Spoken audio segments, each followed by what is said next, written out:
We grow when we give. We grow when we give. We grow when we give. Nosotros crecemos cuando damos. We grow when we give. 与えるとき成長する。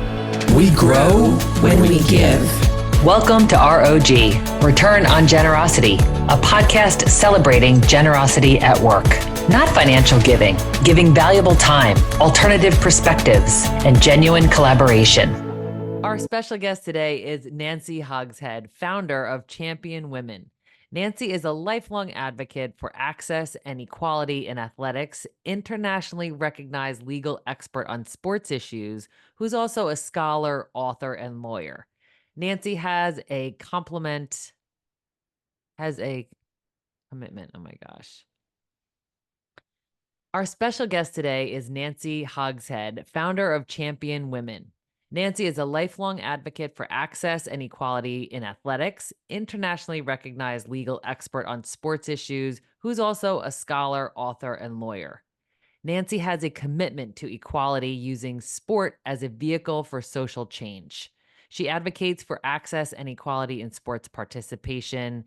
Nancy has testified in Congress numerous times on the topic of gender equality in athletics. She's written numerous scholarly articles and has been a frequent guest on national news programs, including 60 Minutes, Fox News, CNN, ESPN, NPR, and MSNBC.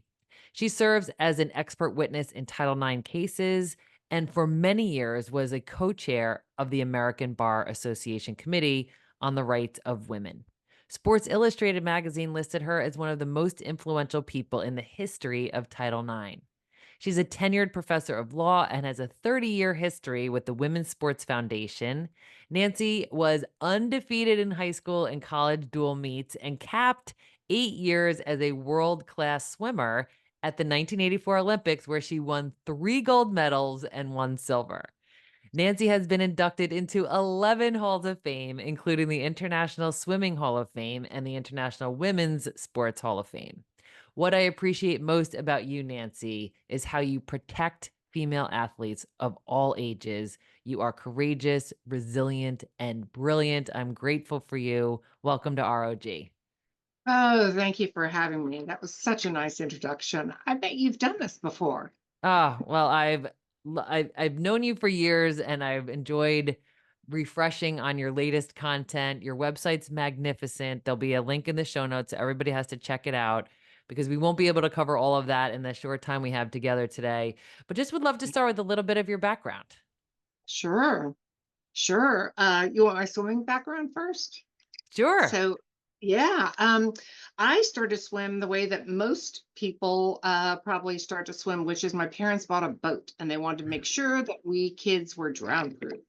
And my first coach ever was Eddie Reese. Eddie Reese was the head coach at University of Texas for 30 plus, maybe 40 years. But at the time, he was like probably 24 years old. He is funny. He made swimming fun, and he really taught me very good fundamentals. My mom went up to him before a meet and said, "Hey, Nancy's really close to this record. I bet if you push her, she can get it." And he said, "If I push her, she's going to quit." So I never broke the record. And when I was 11, my family moved from Gainesville to Jacksonville, Florida.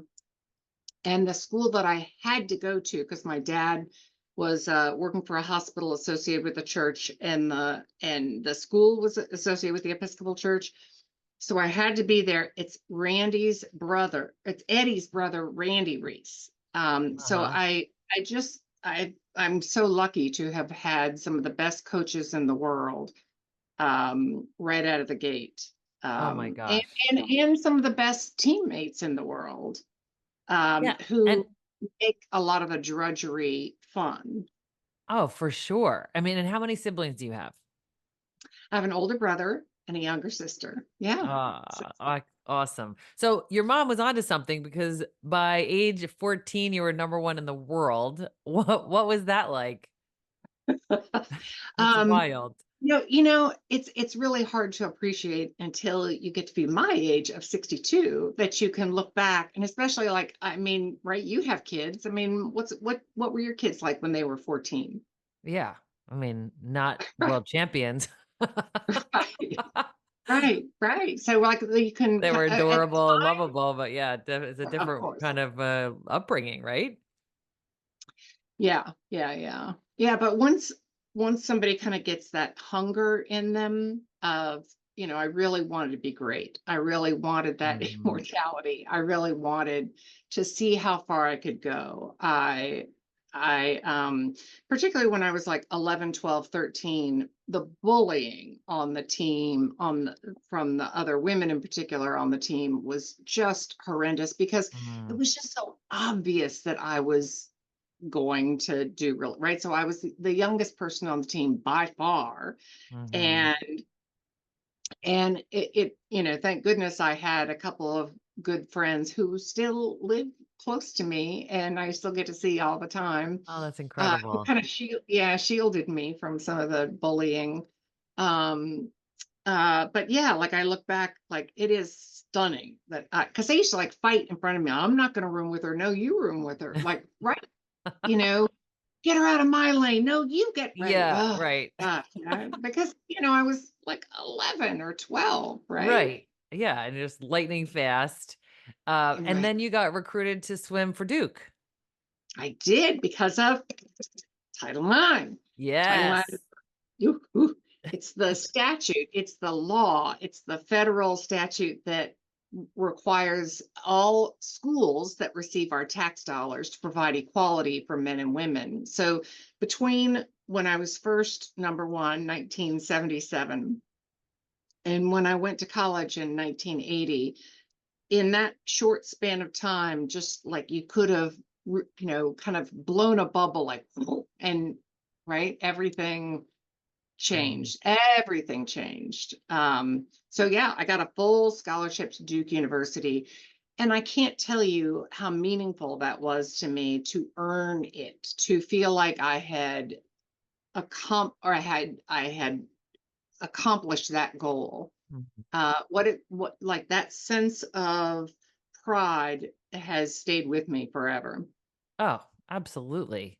And, Yeah. so Title IX began in 72, 1972, past right? So that 72. was 5 years later when you started in your swimming career and throughout, and you're still fighting for Title IX. So for those who know Title IX and it has to do with equality and, not on the basis of sex, uh, Right, equality, right? But can right. you just educate Yeah, us yeah, yeah, on sure, how sure. would you summarize Title Right. IX? Yeah. So Title IX says no person shall be discriminated on the basis of sex. So, and it was based on another statute in 1964. They passed Title VI, which says you can't be discriminated based on race, color, national origin.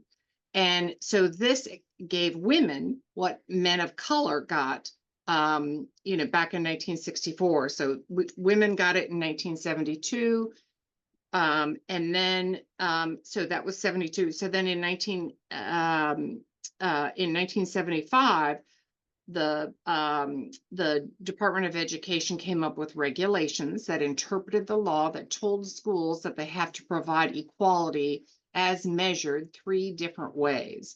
One is equal opportunities to participate. Two is equal scholarship dollars between men and women. And third is they got to get treated the same way. So the same quality coaching and facilities and locker rooms and equipment and travel and all that good stuff. Yeah. So what are some of the common Title IX non-compliance issues that you are still dealing with? All of them? All of them. All of All them. of that's why I Okay. kind of like nervously laugh because it is all of them. It is Mhm.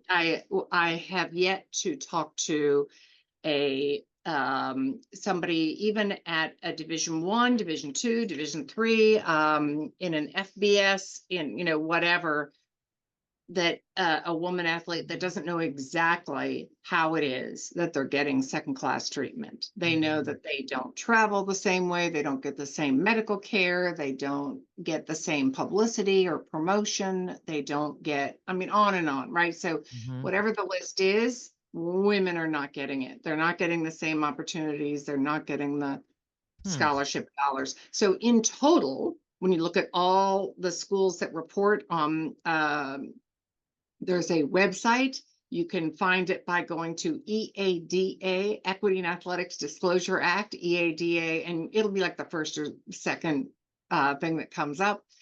And you can find any school and find out like how many sports they have, how many athletes are in each sport, how many male coaches there are, how many female coaches there are. So we take that data and we hopefully people can look at it and understand it in this really clear way. The name, it's a different website. It's not just Champion Women, but this website is Title IX Schools, TITLEIX. That's how you refer to Title IX, Title9schools.com. And we've got a database in there. You can type in any school and find out those. We have 3 metrics. One is opportunities, scholarship dollars, and then recruiting. But the numbers are just staggering. So overall, women are missing out on 225,000 opportunities. They're missing out on, they should have 70% more opportunities than they currently have. 70%. And you think of sports being such a game changer in women's lives, right? I mean, you and I have been at conferences, right, where they kind of brag about how that women who play sports are 94% of C-suite women, meaning CEO, CFO, et cetera. And yet we're still not giving women the same opportunities that we're giving men. Absolutely. So when we go to these sites and we see this data and you're giving us like a very high level overview summary, and we're not just infuriated, but we want to do something. Give us examples of what we can do. So if an 18 to 22-year-old can bring a legal action and get remedies for the entire school. So a really good lawyer will do just that. A good lawyer will fix the entire athletic program, not just, get a team reinstated that got cut, or not just deal with the bleachers, or not just deal with the medical care, but the whole program. And it's harder to do it that way, but that is what I want to happen. So, but that's who has legal standing. Given that we don't always, the worst schools, sometimes we don't have standing. We filed 101 complaints with the Department of Education. We took the top 50 schools in terms of participation. And then we took the top 50 schools in terms of athletic scholarship dollars. And that's how we came up with the number, and that's how we chose the schools that we would file these complaints with. And so we lay it out for the Department of Education, and we try to be as simple, Simon, as possible. We assume that they're not lawyers that do this all the time. So while the law could be difficult, the truth is, I don't know about your kids, but my kids, starting at age, I'm guessing probably 7, were really good at knowing what was fair, right? About whether or not for sure. cut a sandwich or right. So my girls, they played softball. I have twin girls and a son. And when my girls were playing, like after their 3rd practice, they came up to me and said, "Hey, Mom, how come the boys have restrooms and we don't? Why do they have really nice stands and we just have these metal bleachers? Why do they have a scoreboard? Why don't we have a scoreboard?" Yeah. Why are we sharing uniforms with field hockey or, right? It's so true. Right. And if the boys are sharing locker rooms, or if the boys don't have a scoreboard, then, then that's no discrimination there. But if whatever the boys are getting, that's what girls and women should be getting. And just remember that if they do stick their neck out, when I say stick your neck out, a lot of cases, if somebody doesn't get hired because they're female or a person of color or whatever their religion is, then that puts a lot of pressure on the plaintiff, on the person who brings the lawsuit. Athletics, because sports are formally sex segregated, you just look at, what do the boys have? Yeah. What do the girls have, right? Right. It it's not rocket science. And is the smartest first step to address like the administration of that university or high school? Yeah, yeah. So champion women, when somebody comes to us, that is something that we can do really easily because we already have the template for, Mhm. how to do it to go, and you can take it to the administration, you can go to the Department of Education. We actually recommend that people get a lawyer lickety split Mhm. because if a school doesn't think that the athletes are serious about this, or if they're worried about the athletes are just nervous about bringing a claim, then you need to have a lawyer in there who can get her done. Because Mhm. I can tell you right now that the school will nitpick, and they'll fix like one or two little things, right? They'll say, oh well, we'll give you a bigger locker room, or we'll give you better equipment. But are they committed to providing men and Mhm. women with equal educational opportunities that includes athletics? Is there a university or a school that exists that does this well? It's like your There model are, school? Yeah. yeah, there are, and they've all been sued. Okay. So yeah, So you can go on our website and right. look at all the different Yeah. schools, and, Mhm. see what's there. We one of Yeah, the it's we did, eye-opening for sure. yeah. Oh my gosh. I Yeah. mean, before we got on, I was telling you, go to my Instagram page. So I champion women, and we just posted about all of the metrics for University of North Carolina at Chapel Hill. So I mean, they're an ACC school. They're a Power Five school. They have hundred of millions of dollars coming in, and they're denying women $5.3 million in athletic scholarships. They need to be giving women over 350 more athletic opportunities. They need to increase the amount of recruiting dollars that they give to women's teams Mhm. by over 300%. Mm. So, right, when you kind of lay it all out there, they really don't have an excuse for discriminating against women intentionally so badly.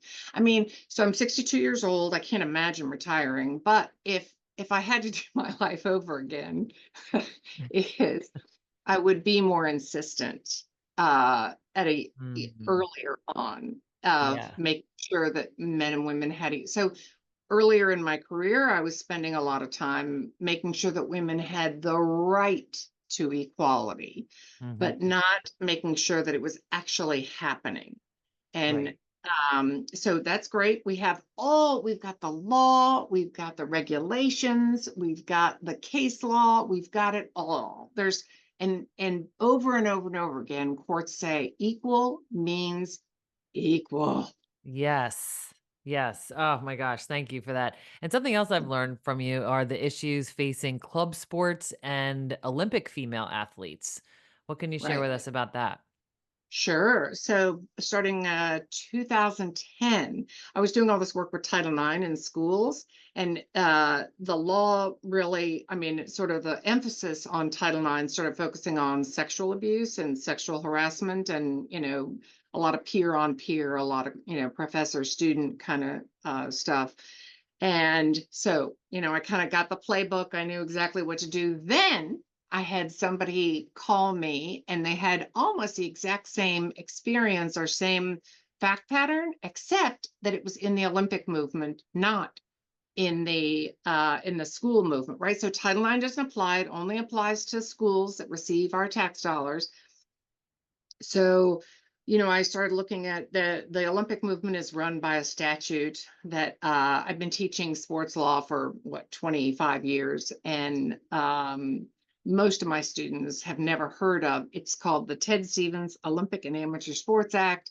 Looking at the statute that governs the Olympic movement, and and I was appalled that there was no insurance, that there was no legal duty for the Olympic movement and all the national governing bodies to protect athletes from physical, emotional, or sexual abuse. There was like, so typically sports, when they're part of a school, right, they have like layers on top of them, meaning they've got a general counsel, they've got a president, they've got a compliance department, they've got all this other stuff, as opposed to the club sports. A lot of times the coach owns the program and there's nobody up above them, so there's no watchdog, there's no, so Governance, coaches right. Yeah. coaches like my Olympic coach Mitch Ivey were just going around the country, club to club, and abusing athletes, typically young women, but sometimes men as well, young boys, and and sort of could exist under the radar. There's such a shame about having been abused, or a lot of times they would sort of cloak it under this idea that it was romance. and so because of that shame, it keeps survivors, victims quiet. And so it wasn't, and so that issue is one of many that really cost me in terms of relationships. And I was full on part of the Olympic movement and everything, but I could see that Scott Blackman was leading me on, that he's a lawyer. He totally understood this. So in law, in order to sue somebody else, and just stop me if I'm getting too in the weeds, in order to sue somebody else in negligence, you have to have 4 elements. Duty, you've got to breach that duty.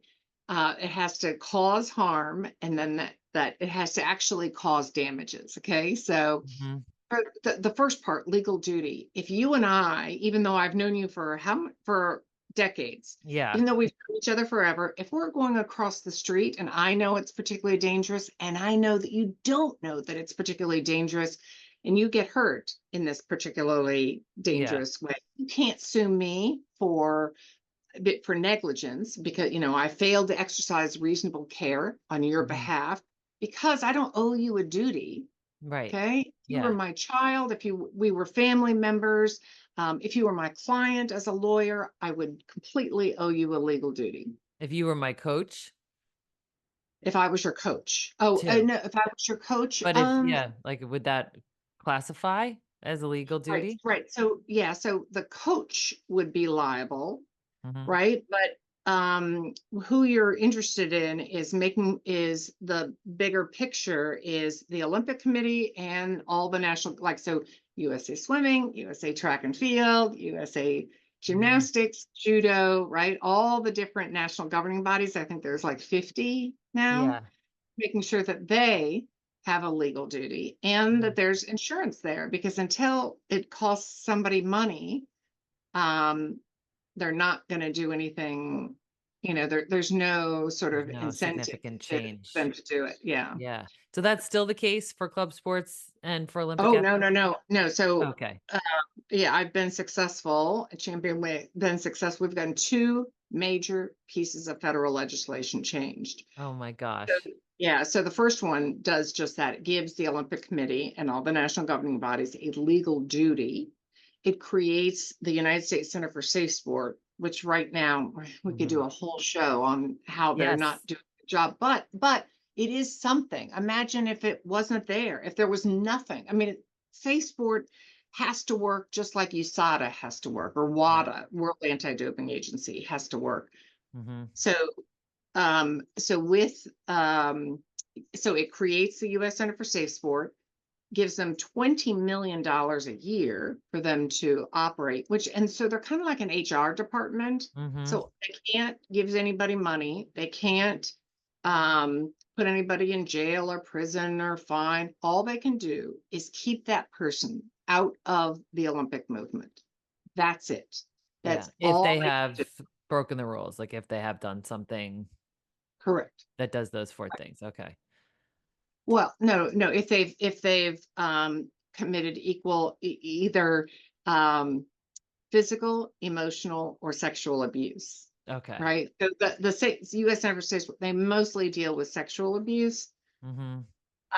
Yeah, but I will be grateful. I feel like this generation is doing a good job of kind of taking away a lot of the stigma associated with Mhm. being sexually abused so that, people come forward much more readily. Mhm. So, and what was, I mean, I was working on it kind of, I was spinning my wheels and I was like doing all this work of like writing Yeah. statutes that would change the Amateur Sports Act. I was on, I mean, oh my God, so much work. But then Larry Nasser happened. And not just Larry Nasser, which was frankly no different from all these other coaches. The only difference is scale, that Mhm. he, abused hundreds and hundreds of girls, Mhm. and I think one man as well.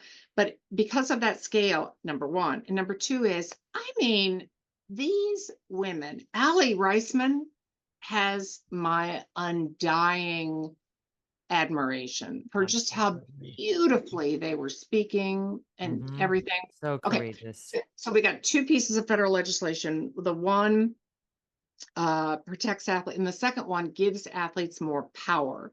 So they Mhm. have more voting power. They have a seat on the board of the Olympic Committee. Amazing. Um, yeah, yeah. Until athletes are, it's not so. Sexual abuse is a symptom of athletes having no power. Right. So also another symptom is not having your insurance cover pregnancy. Mhm. Another symptom is being forced to take performance enhancing drugs like Alberto Salazar. Another one is not making any money. Mhm. Those are all symptoms. Like they can't, there's plenty of money in the Olympic movement, and Yeah. Sarah Hirschland's made her salary has increased by 40%. Meanwhile, the Mhm. athletes have increased by 0% since she's come on board. Hmm. So Yeah. yeah, until and athletes, they need to be able to chart their own course. Yes. So true.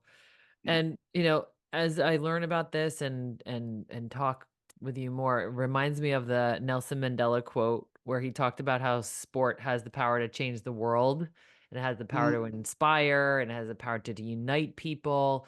I mean, when you think so about true. the value of sport, like what sport is capable of, it could change the Right. world.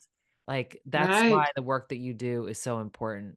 Yeah, and I'm so glad that was like the perfect time for you to bring that up because like, we just finished watching the Olympics and the Paralympics, and Yeah. they're such unbelievable uniters. Yes. They Everybody comes, so much of the rest of the world is all about, division and whatnot. And this Yeah. is everybody's together. And I went to Right. Olympic trials and with this is all my buddies that I Ah. grew up with. And yeah, yeah.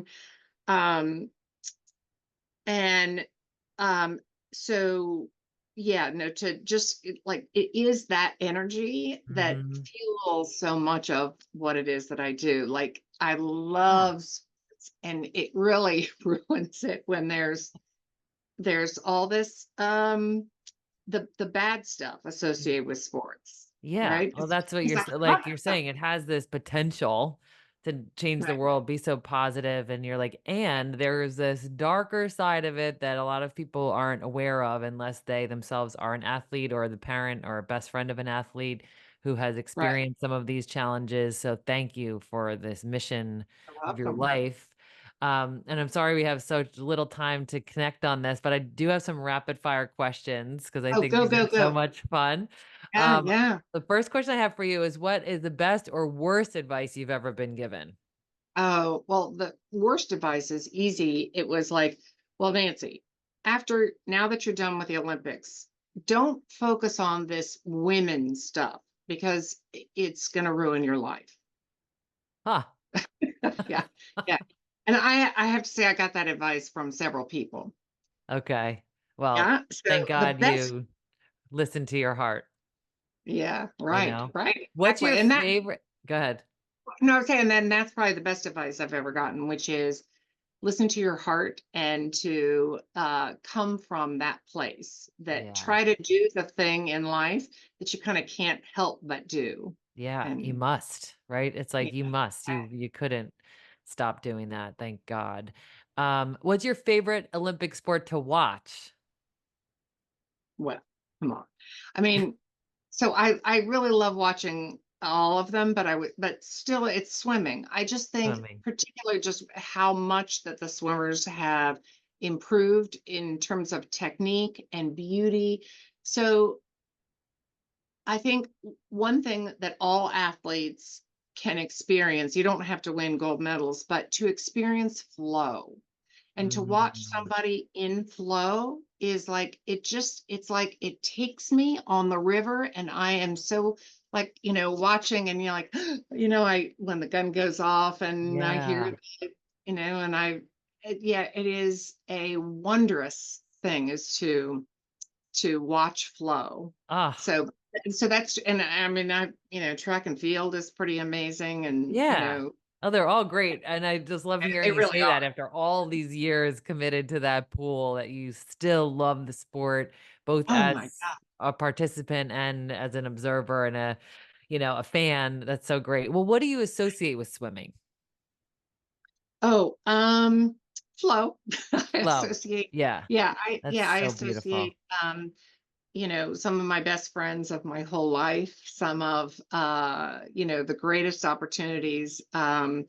Yeah, I think, like, why would somebody work as hard as we worked? And my peers who went into coaching instead of the law or something else, they say, Nancy, I'm really sorry, but you really swam at the wrong time, because we swam almost twice as long as most Olympic swimmers swim now.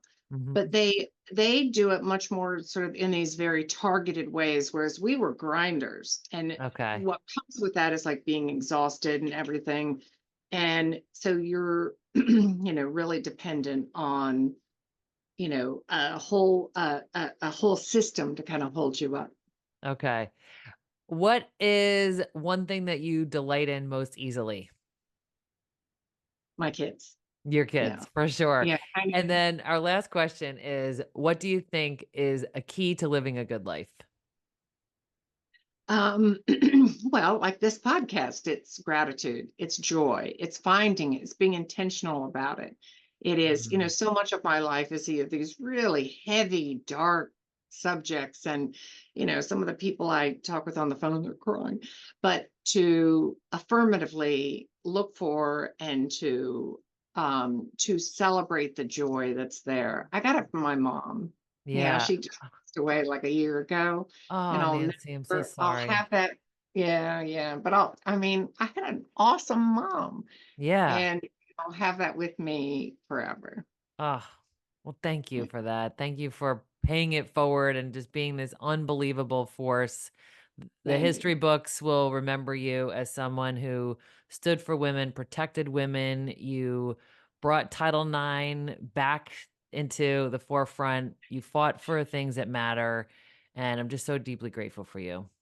Yeah, and I would be remiss if I got off this podcast and didn't ask people for money. So you can go onto our website, and we have to have, in order to torture my my research assistants and my COO, and let's make it better. Oh my God, they hate hearing that. We need money. So Yes.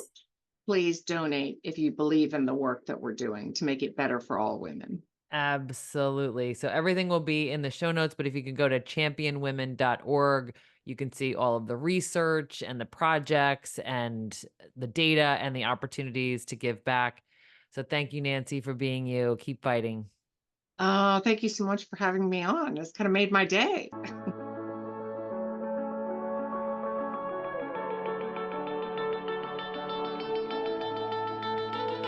Thanks for listening to R.O.G. Return on Generosity podcast. Please help us grow by subscribing and reviewing us on your favorite podcast player. And for more information, visit bridgebetween.com. We grow when we give. 우리는 나누면서 성숙합니다. We grow when we give. On rayonne quand on donne. We grow when we give.